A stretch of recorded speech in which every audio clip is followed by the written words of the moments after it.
Hey, listen, we met you, No, he messaged he us messaged us. on yeah, Right, through the website, and then we were going through the applications. Then we closed up shop, right. went down to the court, we're playing, and we get talking, and he's like, "Oh," I'm like, "Hey, I haven't met you before." He's like, "I'm Riley Casey." And I was like, "I think I just read your application." Yeah. Actually, you said, "Yeah, that's so funny. A girl named Riley just applied 5 minutes ago." And I was like, "Yeah, what?"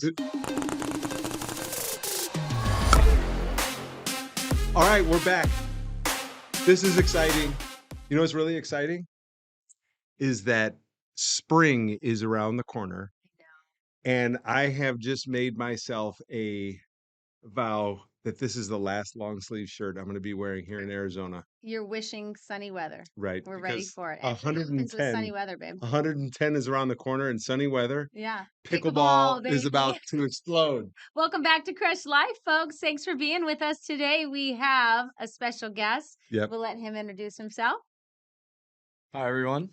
Riley Casey.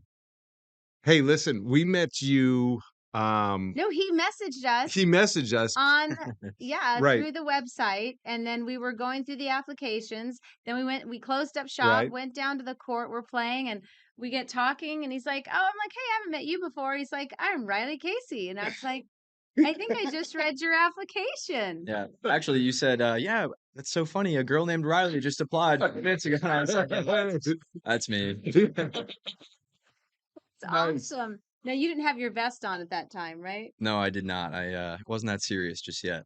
Still using the Dick's Sporting Goods, special paddle, trying to get better at the sport, get more passionate, and, yeah, And it's a you good time, have, though. like, you're like amazing out on the court. Amazing.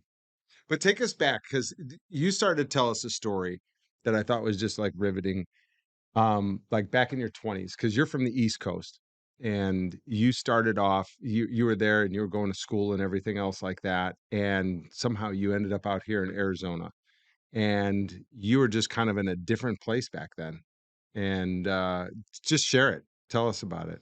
Yeah, so leaving high school, I was the oldest sibling in my family. Didn't really know where I wanted to go to school, what I wanted to study. My father was a fireman. My grandfather was a fireman. It was kind of a legacy in my family, but figured that was always a safety fallback. But I wanted to go to school, give it a shot, and see what it had for me. So went to the closest state school near my house. Took out a bunch of loans, still paying for those. Went Painful, right? for 2.5 years. I played college rugby. I loved going to college, but the entire time I really just didn't know why I was there and what I wanted to study. And being a Right. firefighter just became more and more attractive while I was there. Ended up meeting this gentleman named John, who's just an incredible entrepreneur. Halfway through my junior year, and started working for him at a nightclub slash bar. Um, Started as a barback, worked my way up to a bartender, and actually ended up managing the place just past my 21st birthday, which was quite the experience because I literally had no idea what I was doing. Right. But I made great money, and school was becoming less attractive, like I said. So I ended up leaving school, working for this place full time. So you never finished your degree. You Now, left. What I was it in your junior year? it was halfway through my junior year, so I was pretty close to, having something to show for going to school. But the only thing I have to show is the loans that I'm still paying Right. off. Um, So yeah, I started working for him.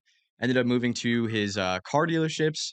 I was a car salesman for quite a while. I was working 70, 80-hour weeks, Wow. making great money, but I had literally no life and had no time to spend any of the money I was making.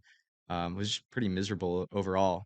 Wow. Um, it was great to have the opportunity to learn from John. Like I said, he was an amazing entrepreneur, but I just needed something more in life. So I literally just decided one night I wasn't happy and then I was going to move.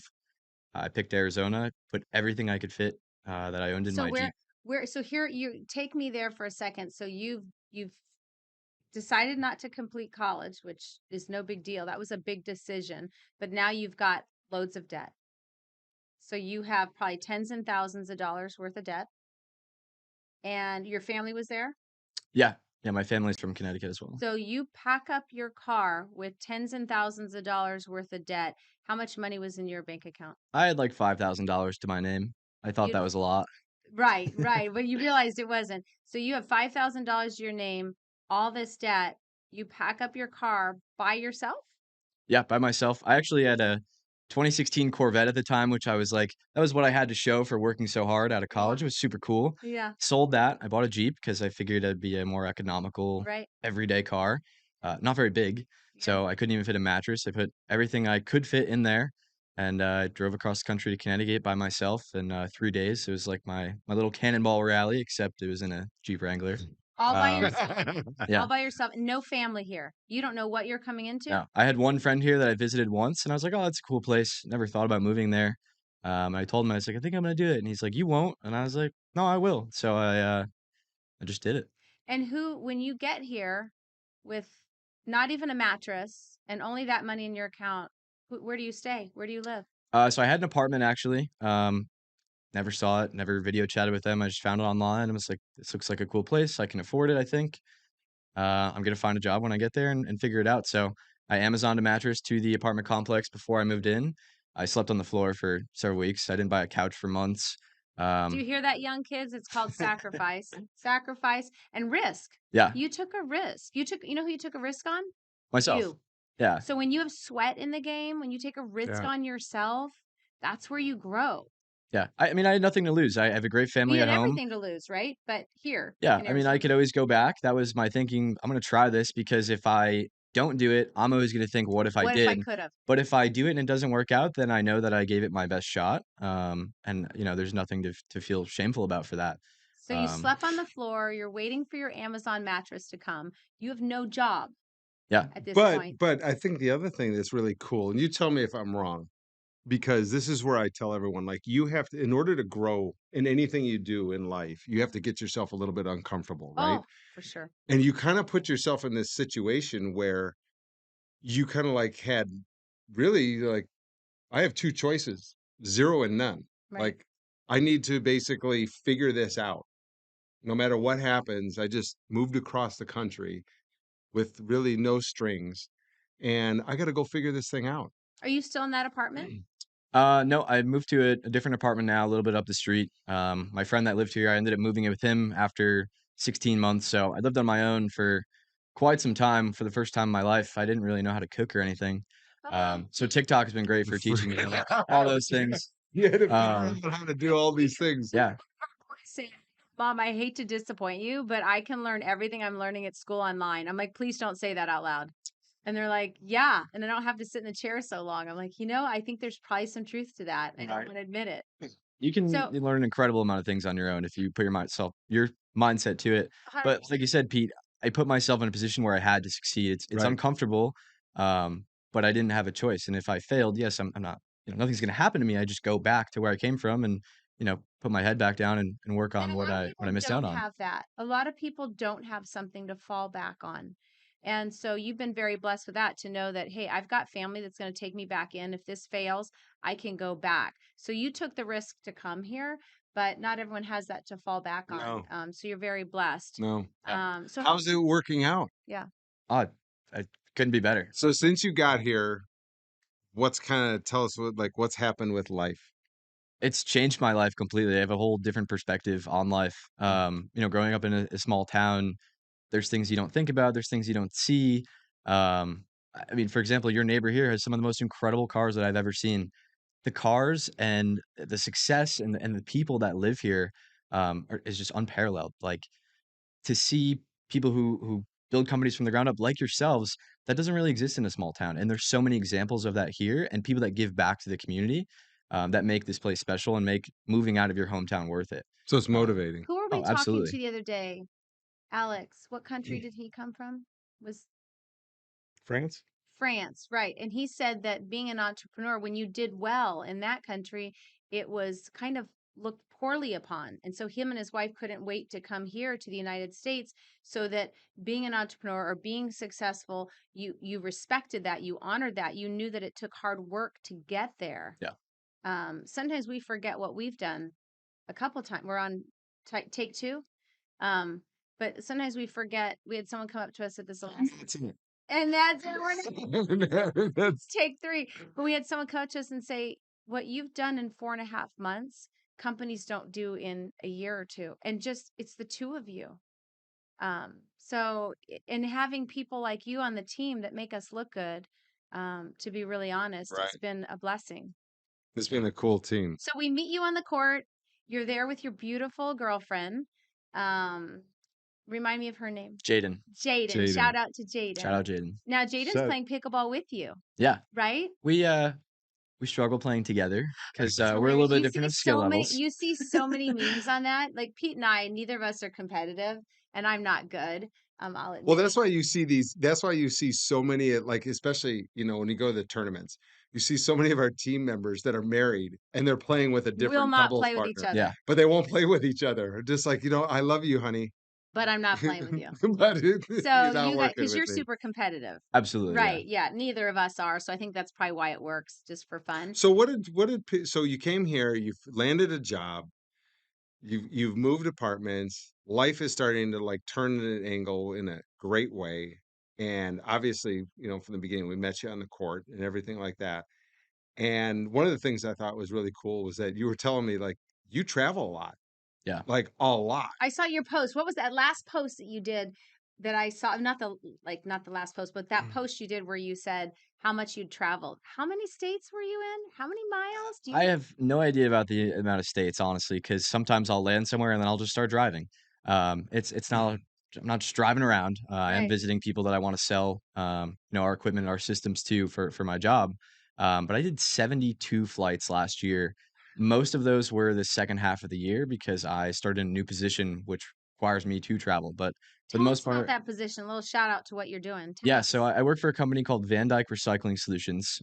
We are arguably the market leader in building and designing these recycling sorting systems. So in essence, everything that goes into your blue bin at home, your cardboard, your plastic, your paper, all of that needs to be sorted when it gets to a sorting facility. Right. It's really hard to find people to pick through Yeah. garbage Oh, for Sure. sure. and expensive. So these companies, what they do is they hire us to design and build them a system. And what that system does is do all that automatically. So you basically just dump it on a conveyor belt, goes through a series of screens and machines and robots.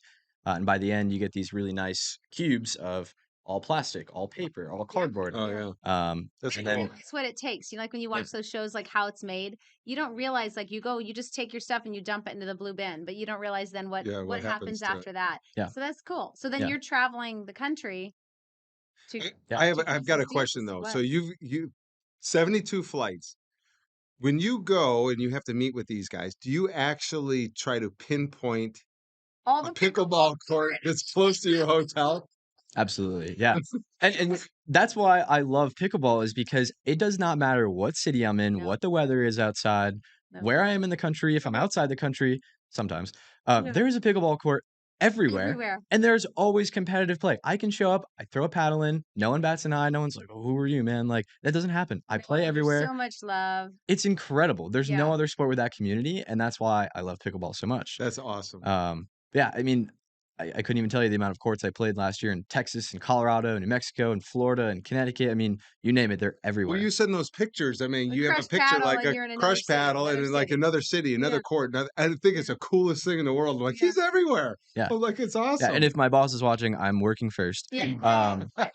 But, at the end of the night, some guys will go out to the bar, they'll go have a drink, and I don't wanna do that. Right. Good for you. I'm healthy, I focused on my health when I'm at home, and I wanna maintain that same, That vigor. path when I'm on the road, Yeah. and it's hard to do that with the amount I travel, so I can get a day pass to a gym and do those things, that ends up costing money. Right. Pickleball's free, I just show up and I play, so it's great, No, that's and a beautiful the thing. paddle fits in my backpack, like, it doesn't take up any Right. room, You're so crushing it it's everywhere. perfect, yeah. So what were you using before you used Crush? I had, like, literally the Dick's Sporting Goods special, it was, like, the onyx yellow. I Googled the loudest pickleball paddle because I was like, "Oh, this sport's great, people don't like it because it's loud. Yeah. I want the loudest paddle." That Google search didn't exist, so I had to actually do some testing on it, but, yeah, I found that the onyx one, and I was like, "This paddle's sick." Now they're trying to make the quietest paddle. Right. Yeah. But anyway. So here's my question. So if I you don't know how he found us.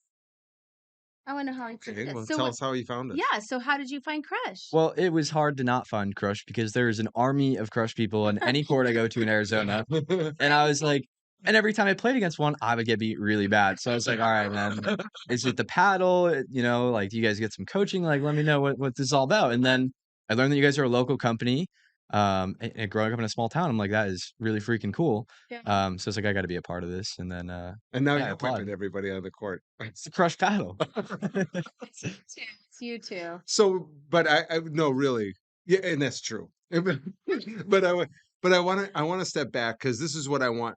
If you were to talking and you are talking to audience and to, to people out there, what do you want them to know about what you did about making that move, that was pivotal and how it turns out? Like, what is it like inside of you that, made you wanna do that? Because there's a lot of people that are like, "Hey, listen, I gotta You're right change my where you life." were right now. Yeah. I think that it's important to really evaluate where you are, where you wanna be, and how you can get there. I mean, you hear people say, "Oh, the grass is always greener," and sometimes that's true, but if there really is an opportunity and you've thought it out and maybe you didn't, maybe you just make a split-second Impulse. decision like I did, but, if you're young enough, you don't have anything tying you down, now is the time, Yes. Right. and you can always figure it out after, but, uh Or start all over in your 50s like we did, yeah. right? You Who you wants to if you sleep? put your mind to it, you can do it. It's Yeah. worth taking the risk for a lot of different things. But I think, most importantly is that you have to, like we said, you have to go out in order to grow, you have to do something that's uncomfortable. You have to do something out of the box. And it's kind of, would you admit you're probably a little bit nervous, a little bit Oh, scary? yeah. Like, okay, I'm about to just drop everything, pick up and move across the country, don't have anything really there. And I'm just going to go figure it out and take a risk. I mean, it's nerve wracking. Yeah, but you can't be so afraid of something that you don't do it. You have to, keep an open mind. For example, I was a member of Lifetime Fitness, Hmm. and, they were closing the basketball courts to open pickleball, and I was like, "This is so dumb. I Yeah. can't believe they're doing this. What do they know about gyms? Like, I'm canceling my membership." And And now here I you play pickleball almost every single day. So, Yeah. I didn't have an open mind in that. Looking back, that was pretty silly of me. I should have kept my membership, and, I'd probably be better now than I Yeah, am. right. Um, So pickleball is your new outlet. yeah, but in essence, just keep an open mind. Don't be afraid to take a risk, and, if it goes badly, you can make up for it, in another way, but, Right. I think Well, it's important to motivate yourself. there's something to still gain from screwing up. We did an interview the other day with Kevin Dong, and he said something very poignant. He said, people see the success, they see the performance, they see the money, they see everything else. I had to get crushed a lot before I started crushing it. No pun intended. Yeah. But you'll be able to go back and share this story with your kids someday of how you picked up Right. with $5,000 your name, nothing, just your car, not even a mattress, slept on the floor, and here you are. Yeah, So thanks for joining us today, and thank you for sharing a little bit of your life with us. Thank you for being a part of Crush. Um, I hope you love our team, of course. and it's been good. Yeah. It's You've been been a good. pleasure. The journey's fun. Make sure that you like us. Make sure that you subscribe because there's a lot more to come. Stay tuned. Have a blessed day. Thank you, Riley. Yeah. One more, can I add one more thing? Oh, Oh, yeah. yes, of I, course. this week I had another crazy idea. I looked up on the Guinness Book of World Records for the hardest hit pickleball ever. It's only 48 miles per hour. So I applied to break that record. It has to be a personal goal, otherwise it would cost like $15,000. Yeah, But I plan on doing it with the Crush paddle. I should hear back in a couple weeks if they're gonna let me do it, which I anticipate they will. that So is I so hope to be a cool. new Guinness Book of World Records holder in the very near future for pickleball, using the Crush paddle. Yeah, That's that is awesome. Yeah, awesome. I love it. yeah, Okay, let's Awesome. stay posted. yeah. Excellent. Thank you, guys. Riley, that's great. Thank you. Thank you. All right. Awesome. Here's to a great week.